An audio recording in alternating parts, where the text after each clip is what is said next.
All right, good morning, everybody. Thank you for taking the quiz. Like I said, most of you guys did pretty well, so thank you for actually reading in class and not just zoning out.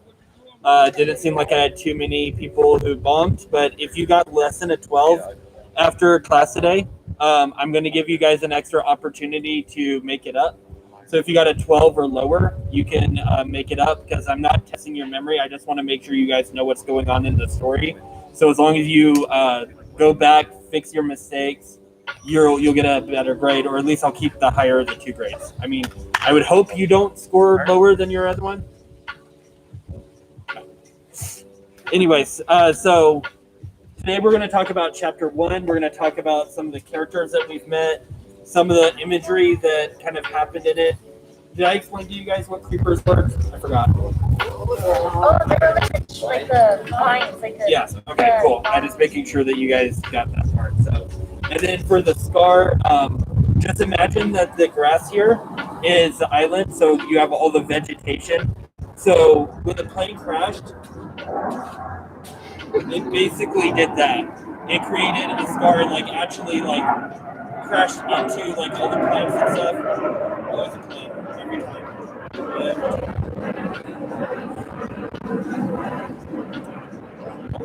Just imagine that plane crashed. I know, and then it would make a scar like into the school. I mean, hopefully there would be survivors like in the book, but you know. But anyway, so I told you on Wednesday that the book can also serve as a religious allegory. So remember I told you that it was reflective of what story? Adam and Eve, Garden of Eden, exactly. So if we imagine that the island is paradise because there's no humans on it other than the boys who just arrived. So it's been untouched by mankind. It's basically been left alone. It's been able to just go about its business. Then as soon as the boys arrive, there's a scar. And usually we don't describe like islands or like geography as having scars. We usually describe people or like other like animals as having scars. So it's personifying the island as like a living being.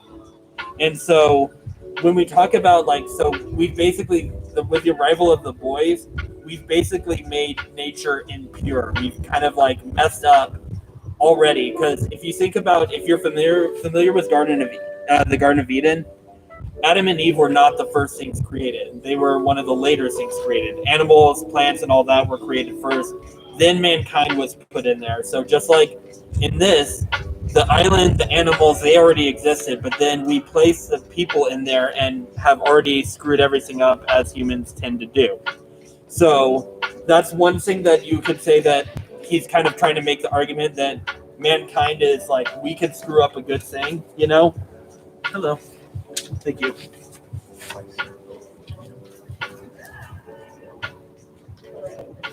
I don't know if it's yet. Yeah, 20 minutes. Go. I guess go away later, not now. But anyway, so that's the religious allegory part of it. So again, mankind is screwing things up. That's what and again, we're going to see more of that today. So like, again, you guys, I talked about it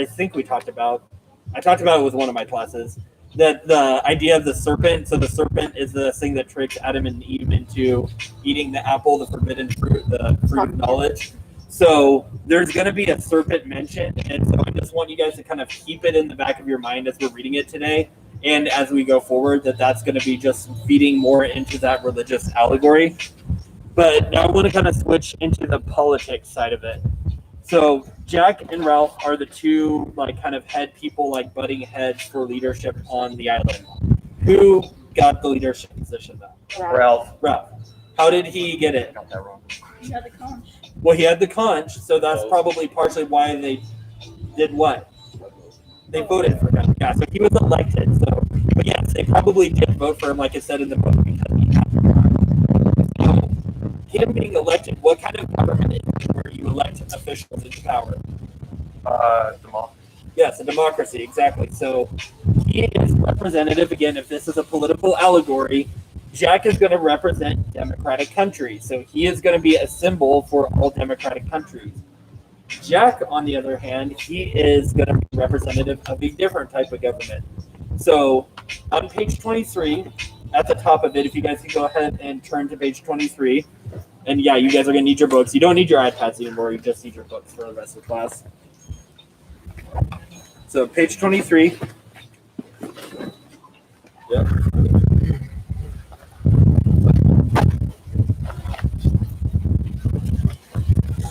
Okay. All right, Nelson, can you read that second line on the top of page 23, please?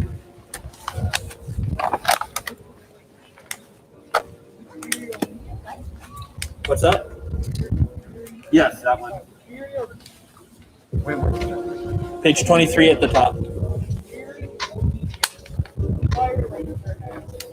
Okay, so when something's dreary, you guys know what the word dreary means? If you have like a dreary day or anything?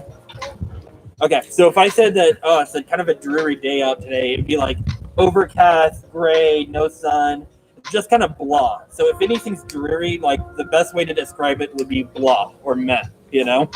So when they raise their hands with like dreary obedience, if they were like go, oh my God, I'm totally voting for Jack, they'd be like enthusiastic, they'd be excited. But if they're doing it with dreary obedience, it would look more like this. You know, like they don't care. They're just doing it because they felt like they don't want to get beat up. That's essentially like they're afraid of Jack. So, and again, if you do something with obedience, it's not because they want to do it. It's because they feel like that they have to do it. So Jack, in this case, is going to represent more of a dictator or a totalitarian kind of government. Yeah. Wait, so they say that Piggy's 12 and then there's kids that are younger. Is Jack and Ralph? I would say that the boys are about the same age, but there are, and so today we're going to see some of what they call the little uns. The little uns, it's little ones, like all the little ones running around. So there's a bunch of like 6 and 7-year-olds on the island too. They basically become like the feral cats of the island, though. They become like just like the boys ignore them. And you kind of like feel bad because it's like nobody's taking care of them. They're hungry. They're just kind of like all the little kids. Basically, what you would all want to do probably with your younger brothers or sisters if you have them. So just ignore them. Let them do their own thing.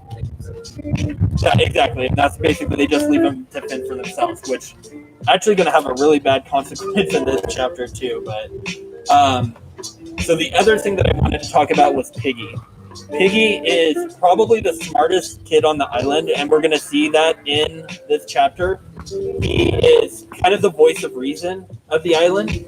So whenever they do something stupid or about to do something stupid or reckless, he kind of like tries to pull everybody back. It's like, hey, let's rethink this. Or in fact, in the first chapter, he was the one to tell everybody like, hey, nobody knows where we are, because Ralph just assumed everybody knew where they were and they would come rescue him. He's like, they knew where we were going. They don't know where we are now because we crashed. So he's the one who's kind of going to be telling everybody like, this is the smart thing to do. This is what we should do. He's like the advisor role, again, going back to the political allegory.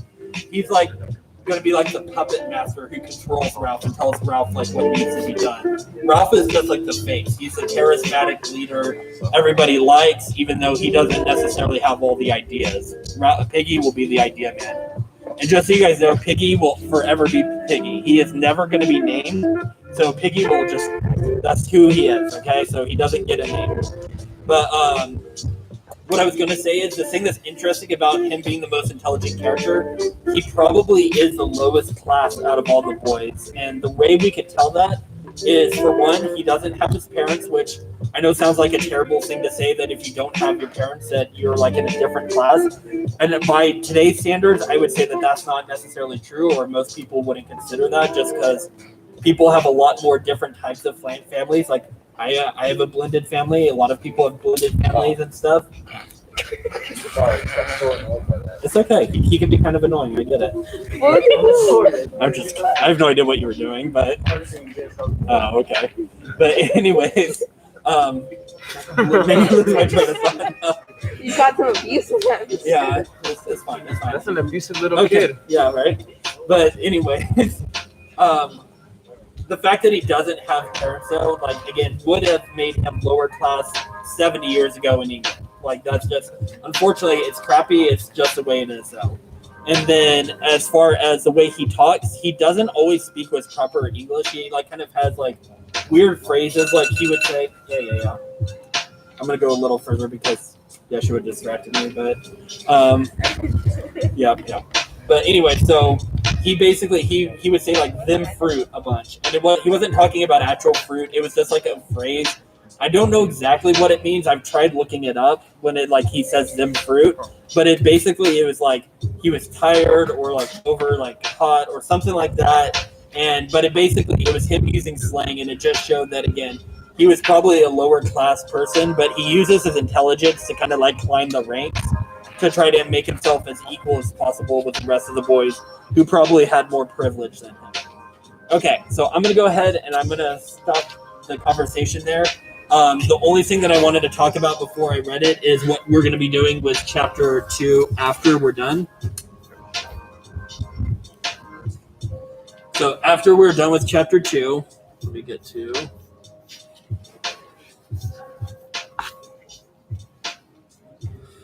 So rather than doing a quiz for chapter 2, we're going to be doing a recap. So it's going to be like when you get... So imagine that Lord of the Flies is a TV show. Like lots of TV shows, when you start a new episode, it'll do a recap of the previous episode. So we're going to do that. Now, for the Flipgrid, you have to use the website. You can't use the app. And I know I'm going to get remind messages with people asking, why isn't it working? And I'll say, well, are you using the app? It's like, oh, yeah, that's why. But make sure that you're using the website, not the app, and it'll work. But I have it set up to where I'm going to be the only one who sees it. I know a lot of you get self-conscious when you videotape yourself, so I don't want you guys to feel like the whole class is going to see you. So don't worry about that. But you're going to record a 30 to 60 second recap of basically the previous episode, which in this case will be chapter 2. So we're going to read chapter 2 right now. Then you guys are going to go on. You're going to record yourselves. The more TV-like you make it, the more like entertaining, dramatic you make it, whether it's the way you are reading it or doing your performance of it or just producing it in general. You might get some extra credits thrown your way. If you just do the basics, you'll get full credit, but you won't get any extra points. But you don't have to tell me every single thing that happened. You just need to tell me the important things. Because again, when you see the recaps of shows, they only show you like the important parts that you need to know for the next chapter. And even though you haven't read chapter 3, I think that it'll be pretty obvious by reading chapter 2 today of what things are going to be the more important events that happen. So last time in chapter 2, Lord of the Flies, and then that'll be your starting point. So that's what we're going to be doing. It's not necessarily something you have to do over the weekend. It's going to be due Monday night. So I'll remind you on Monday, but if you want to get it done, I already have a few people who've done it from yesterday from my first and third period classes. So they already got it done, and now they don't have to worry about it. But I also know you guys have to worry about getting your 20% stuff done too. So I didn't want to, again, overwhelm you. But I'm giving you guys the option. So you hopefully don't procrastinate. But if you choose to, again, I will remind you on Mondays that it needs to be done.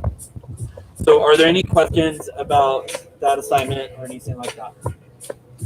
Okay, I'm going to go ahead and start the recording then, or not the recording, but start the book.